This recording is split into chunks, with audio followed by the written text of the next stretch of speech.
Welcome back. This is a Panasonic Lumix GX85, also known as the GX80. It's been out for quite a while, but I had to get one because everybody's talking about it and I had to see what the big deal was. Funny thing is, I didn't really think about it until I put it next to my tried and trusty true a6300 from Sony.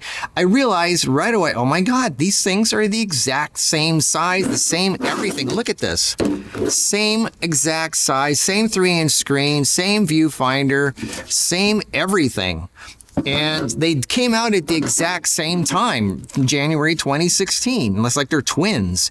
Now, I know the 6300 is a APS-C sensor, 24 megapixel, and the GX85 is a 16 megapixel micro four thirds, which is a smaller sensor, but there are reasons people are buying this camera and not the Sony 6000, which are great cameras, but there's a reason people are buying these, and that's why I'm making this video. The 6300 is just like the 6400, the 6500, and even the 6600. So the GX85 compares with all of them roughly about the same, so that's what this is good for. Now, these are all APS-C cameras, so you can get more of a blurry background with them, a little bit sharper pictures, a little bit more resolution, so why on earth would you want to have a GX85? Well, one of the reasons is the GX85 is only $500, and these are twice the price. But that's just the beginning of it. The viewfinder in this, the EVF, is actually a little more higher resolution than the Sonys have. They both have a built-in flash, which is cool. They both have a hot shoe, so you can do off-camera flash. They both do 4K. They both shoot 100 megabytes per second video. Now here's what the differences are. This one has image stabilization. The 6300 does not. The 6400 does not. The 6500 does, and the 6600 does, but they became heavier than this camera. The GX85 has no anti-aliasing filter, which is good because then the pictures are sharper. And I think they did that to make up for the fact that it's a smaller sensor than the APS-C.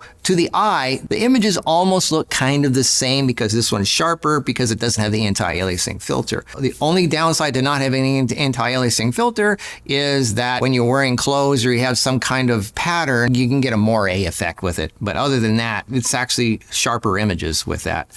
There's no microphone port in the GX85. There is in the Sonys. That's good for vlogging, but I always record my audio separate anyway. The first thing I noticed out of the gate was this thing is heavy.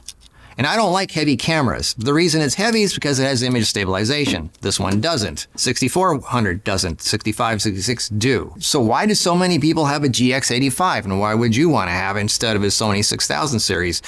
They're both good cameras. But the reason a lot of people have these, other than the image stabilization, is, and I said this in the previous video, what did I say about having a smaller sensor? What's the benefit of having a smaller sensor over a bigger sensor?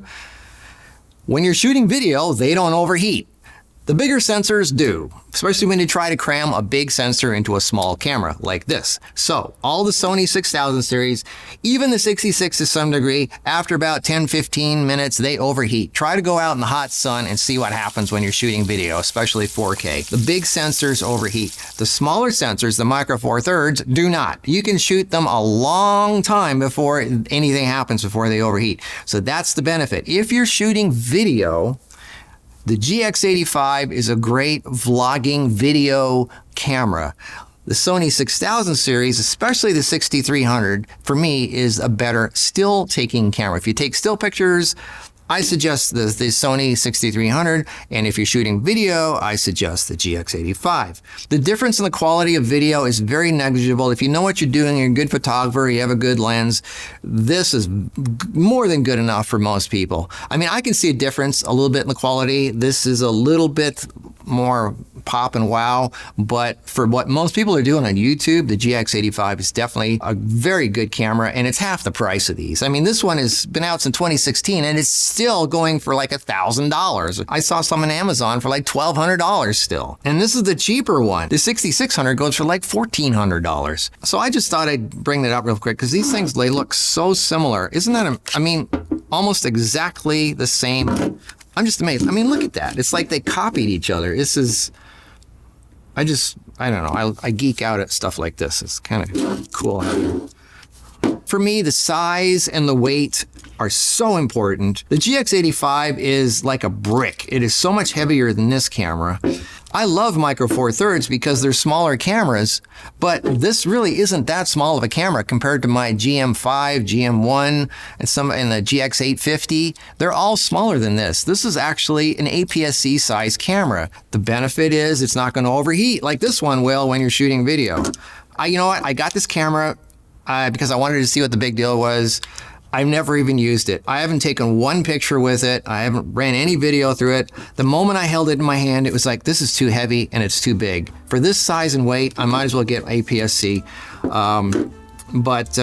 So I'm obviously giving this one away. So here we go again, right? So email your name, address, and phone number to freestuff@marcuspix.com. I'll announce the winner in the next video. Please do not email me saying, hey, if you got any free stuff, send it to me. Here's my address. You know, don't do that. I mean, only ask for when I'm giving something away.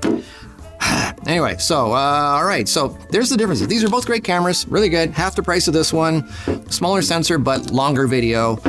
So if you're into video, GX85 is a good, solid camera. I mean, this thing is really well built. It's got image stabilization.